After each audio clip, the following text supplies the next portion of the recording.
Bisou Télévision, chaîne Oyo Kokani na yo. Bien-aimés dans le Seigneur, que Dieu vous bénisse. C'est votre humble serviteur, le prophète Amos. Merci beaucoup. Nous sommes en prière à Lozizila, en pleine prière de 3 jours. Nous sommes là, on dort ici. Toujours là la libanda pour na oluka nzambe, pour na osambela nzambe. Pambate nzambe baluka kae. Ba oyo nyoso baluka ka nzambe na vina bango, ba mona ka nzambe.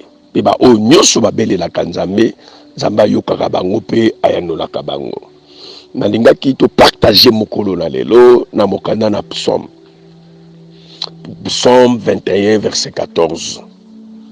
Psaume 21 verset 14, Bible Zoloba. Lève-toi, l'Éternel, avec ta force.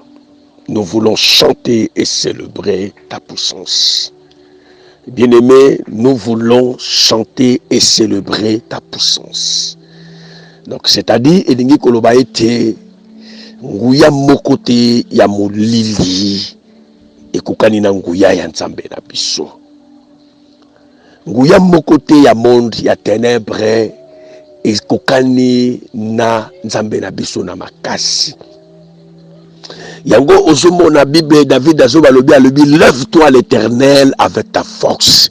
Et nous voulons chanter tolingi to yemba. Donc mutu oyo ayembaka asa mutu atondisami na esengo. Parce que amoni makambu oyo nzamba lola asali na kati na vina ye elekeli etindi ye ayemba. Et nous voulons célébrer ta puissance. Nzamba lingi to célébrer puissance na ye parce que puissance na Nzambe ezali likolo ya ba puissance nyoso ya monde ya ténèbres. Na sepeli nesika moko David alobi quand Dieu se lève et nos ennemis dispersent. Bien aimé na tongo ya lelo ndenge na zana kata prière na Lozizila awa ça fait 3 jours nzamba linga telema na vie na yo, nzamba linga telema na libota na yo, nzamba lingi atelema na kata ndako na yo, nzamba linga telema na Congo, nzamba linga telema na Europe. Bien aimé esengeli na biso tokangama na nzambe. Nzambe oyo tozo luka butu moye, nzambe oyo tozo sambela. Nzamba yoki kolela ya biso bana na ye, nzamba yoki bosenga na biso bana na ye. Nzamba linga kita po apambola, nzamba linga kita po abekisa yo. Nzamba lingi afongola makambu nyoso o ekangamaki na kati ya vina yo. Bien-aimé mokila molili etelami. Mokila molili ezana ba projet ya mabe po batu bakufa. Mais Bible zoloba ete ba projet nyonso oyo mokila molili ekosala po na biso ekozala nul et sans effet. Ya diable azana posa ya ba sacrifice. Ya ko sacrifier milimo ya batu. Ya. La Bible dit ceci. Il est celui qui pardonne nos péchés. Il est celui qui guérit toutes les maladies. Dieu est capable. Notre Dieu est puissant. Notre Dieu est vivant. Il est capable. Il y a qu'à faire disparaître coronavirus. Parce que ces démons-là de coronavirus, bazan a besoin, il y a nombre moko ya batu. Pour na sacrifice, oyo mokila molili zana yango. Oyo bandoki, basangani, ba magicien, ba marabout, batu na ba science occulte. On a besoin de sacrifice moko na chaque pays. Dieu m'avait révélé ça. Par exemple, na Congo, on a besoin de 5 millions de personnes par exemple. Ce sont des exemples que je donne pour le sacrifice moko faut bazona Congo nombre ya batubo ya sacrifice, faut bazona Europe na Belgique nombre ya batuboye sikoyo. Qu'est-ce que bato mokili basali bato basosi basali ndenge nini? Même au travers ba vaccin, nous on avait prié pour ça dans notre groupe de prière en ligne. On avait prié pour ça parce que Dieu m'avait donné le message comme un prophète de Dieu. On avait prié. Bien aimé, on a mis quelque chose là, ça va commencer à yakoboma batu. Yakoboma batu na kati ya ba vaccin na bango wana. Donc batie ba biloko bo ba empoisonner yango. Donc ba empoisonner yango. Mais nzambe oyo biso tozo sambela. Nzambe oyo tozo na luzizi la. Nzambe oyo batu bazo luka na ba mangengenge. Batu bazo luka na ba luzizi la. Batu bazako luka na badara. Batu bazako luka na campus. Nzambe wana ako confondre bango. Pe nzambe wana ako confondre misala na bango. Ba oyo ba projet oyo bango bazana yango nzambe ako détruit bango, nzambe ako confondre bango yango. David azolo lui que lève-toi l'Éternel avec ta force. Nzambe azotelema na makasi na ye ya biso to sambela ki nzambe to tsaki makila na Yesu na kata ba vaccin wana, to tsaki makila na Yesu na kata ba vaccin wana, to senga kinguya na nzambe e koste na bisika ba vaccin wana ezali pamba te Bible lobi na biso te azali nzambe oyo asalaka na musika pe azali nzambe oyo asalaka na pene. Dieu est capable ya kosala bisika bango bazali ya soki nzambe azomona même fourmi na se ya libanga na molili nzambe azomona mpona nini te bango ba projet oyo basala yango mpona kodétruire milimo ya batu, mpona kosacrifier ba vie humaine. Nzambe confondre bango te, ils seront confondus et Dieu va le frapper. Nzambe akotalisa makasi na ye, nzambe akotalisa nguya na ye, nzambe akolakisa bango kaza nzambe yaya ba vaccin na bango wana eboma mutu te. Nombre ya bato ba nango besoin pona ba sacrifice na bango, pona ba intérêt na bango yaya bakozwa yango te. Yango na yebisa yo yaya soki coronavirus ezoboma bato mususu me yo ekoboma yo te. Ata ba pesi yo vaccin wana ekosala yo eloko moko te, ekozala impact moko te na vie na yo. Loba ke Yesu asopaki makila te, loba ke Yesu akufaki pona tina na yo te. Mais soki Yesu akufaki pona tina na yo, ba projet nyonso mokila molile kosala pona tina na bana na nzambe ekosimba te na vie na yo, ekosimba te na ndako na yo. Coronavirus ebomo te ni bana na yo, ni mwasi na yo, ni mobali na yo, ni mama na yo, ni papa na yo, na kombo na nguya na Yesu, na kombo na nguya na Yesu, na kombo na nguya na Yesu. Nazoloba na yo lokola prophète nzambe na lelo naza na kata luzizila. David azoloba lobi que lève-toi l'Éternel avec ta force et que nous voulons chanter et célébrer ta puissance. Nzambe akotali sa puissance na ye devant Satan, devant ba démon. Oh ba projet na bango o basana yango, ba réunion na bango bazokota, bazu ba vaccin na bango ba empoisonner yango, bati yango ba semence moko démoniaque et satanique.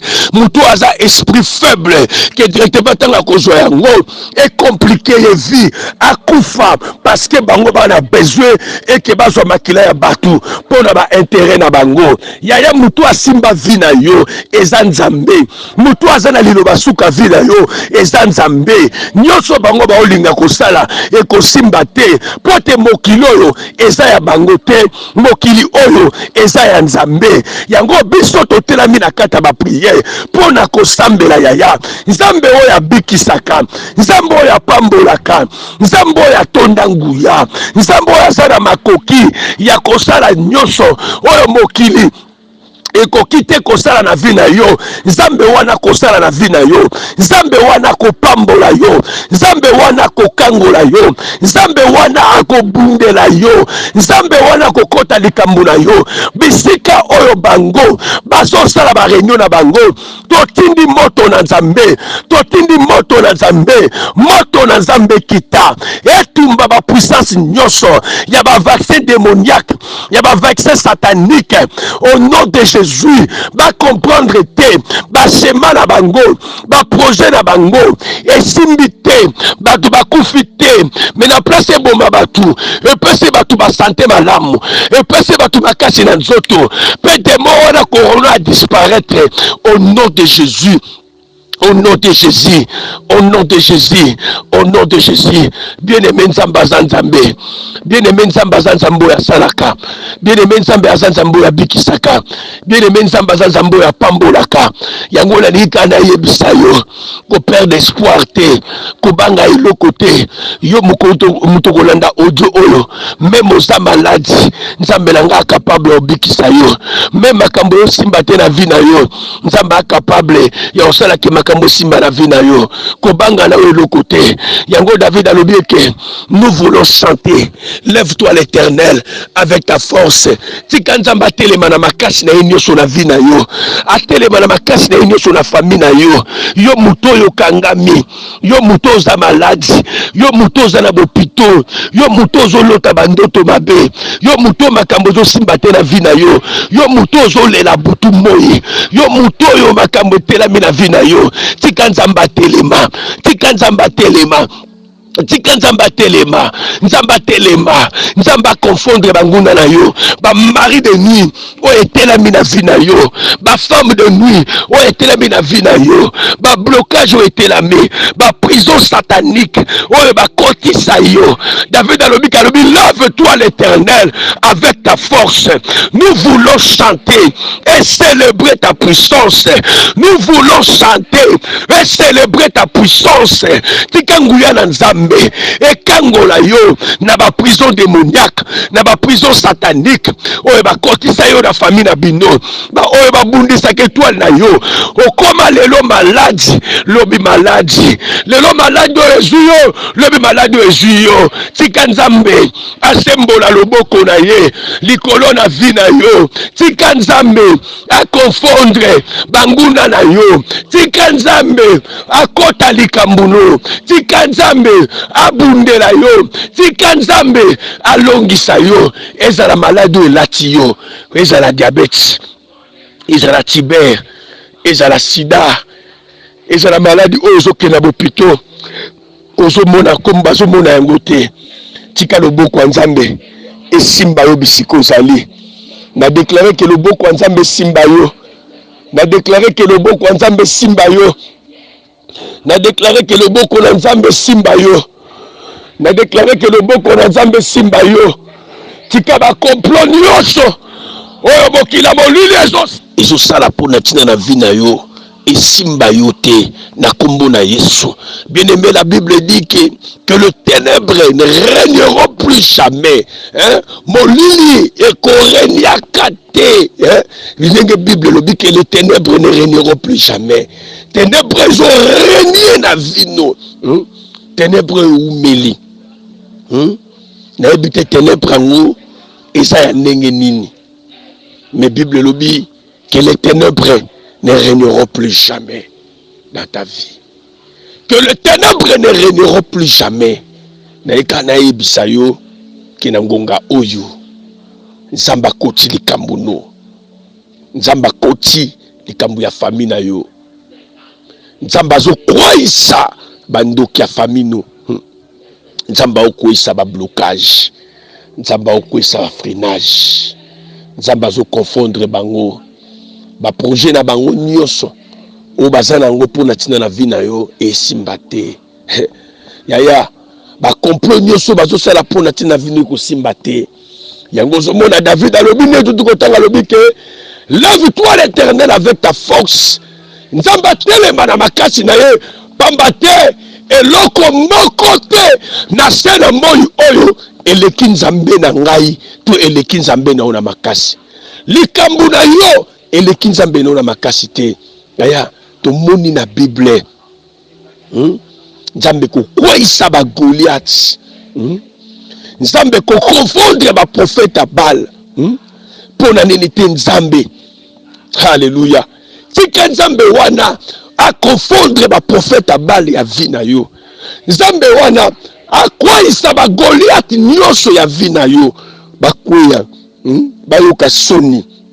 Yaya kaka bisika oyo ba imiliaki yo na lina yebisa yo lokwa prophète Nzambe ka bisika wana ni Nzamba otombola yo ka bisika oyo ba monaka yo pamba ka bisika wana ndi ba ozwa sko na valeur yaya yo mutozo lela butu moi ba bundisi kobota na yo ti komi na niveau ke ba kato ba trompe mais na ekana ebisa yo Zambo prophète a oluka lozizila ba pengiye le réparateur des brèches.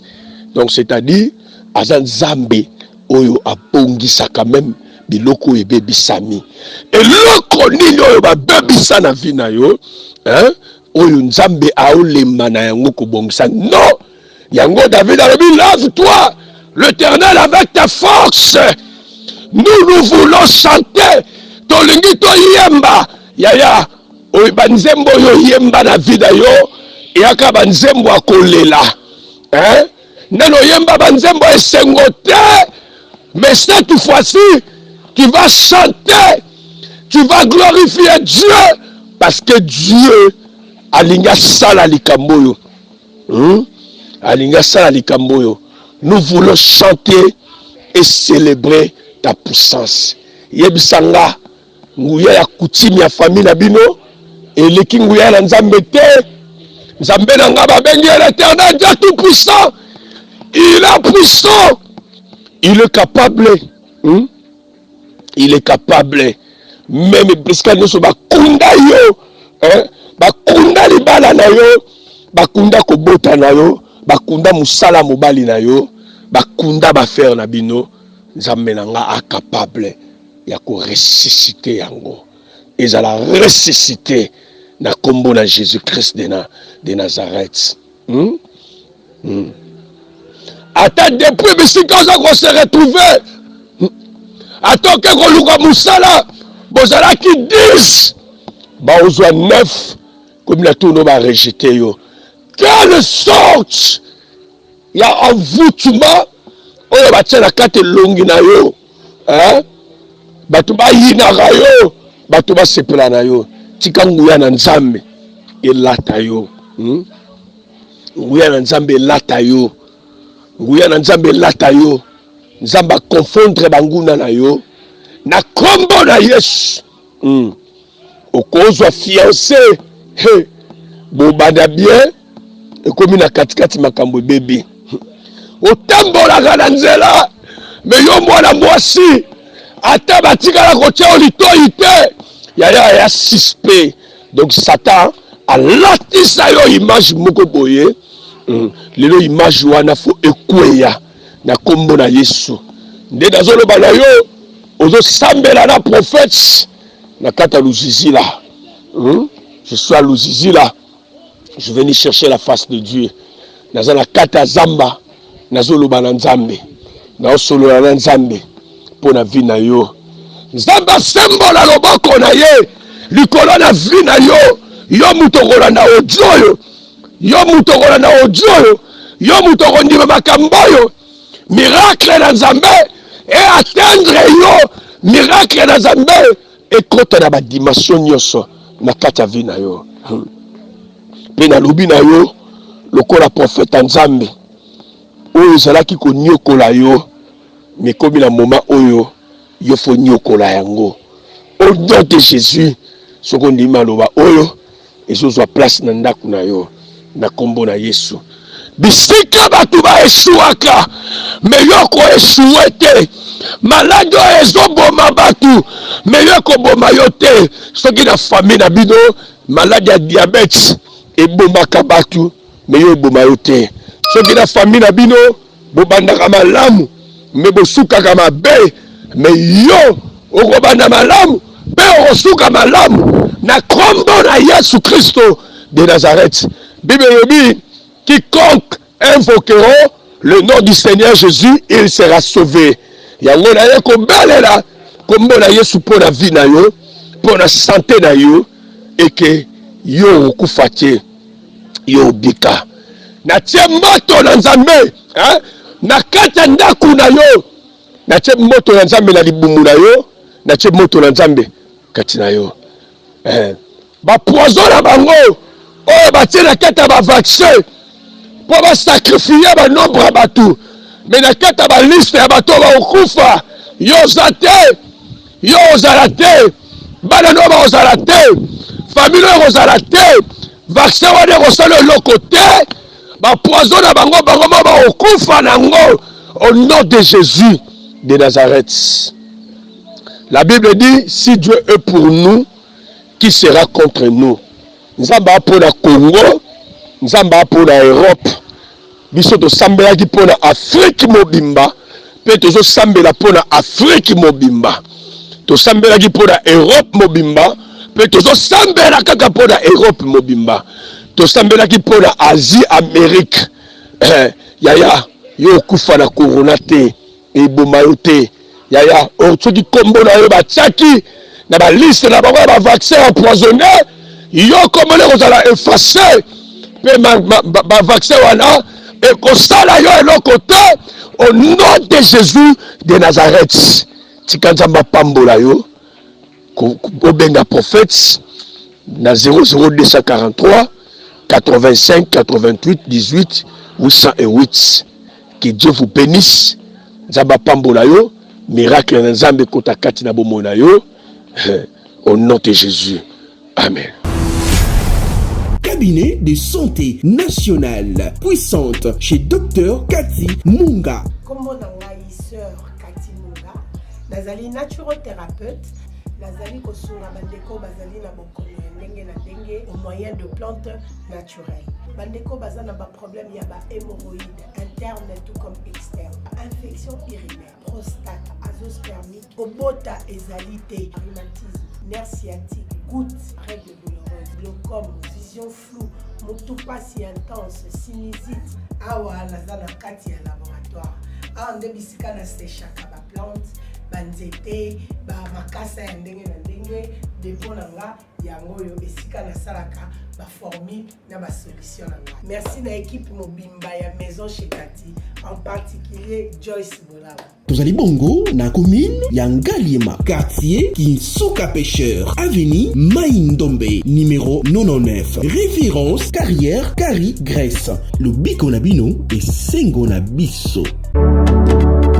Mitolité misunga oyo ya Grace Mandela, la pétrolière. Boye bake eye na idéologie ya sika donc soki papa to mama avali kopela awa na kati bakini komitungisa te ya kotinaka mbongo na kini kaka soki obengi na numéro oyo oza mobimba ndeko yo na kini akozwa soin de santé gratuitement na clinique misunga batieli bino wifi ya opele surtout ke bazali na internet au début donc soki ndeko na yo avali kopela olingi oyeba état de santé na ye okoki kobenga ye sali kukuma ozwa ata interférence na nzela. Mama, bonne santé. soki ndeko na yo azwi occasion ya kozwa baswin na mitolite misunga yebake kuna na ntongo oza mobimba na petit déjeuner mpe na pokwa yebake badive ezali mpe na pointe po okolia okondima teke ozali na hôpital bazali na basali ya opération sans oublier test oculaire donc oza mobimba ke na mitole misunga ekosalaki misu na yo ezonga lokola na commencement na clinique misunga bazali mpe na dentiste minu ekozonga tumu pia na misunga batretaka mpe cataracte yebake okomona pepele ya mbetolo lokola kaka éclairage public ya New York misunga santé c'est gagné. Na clinique misunga oyo ya Grace Mandela, la pétrolière. Est Kembe ezali ezate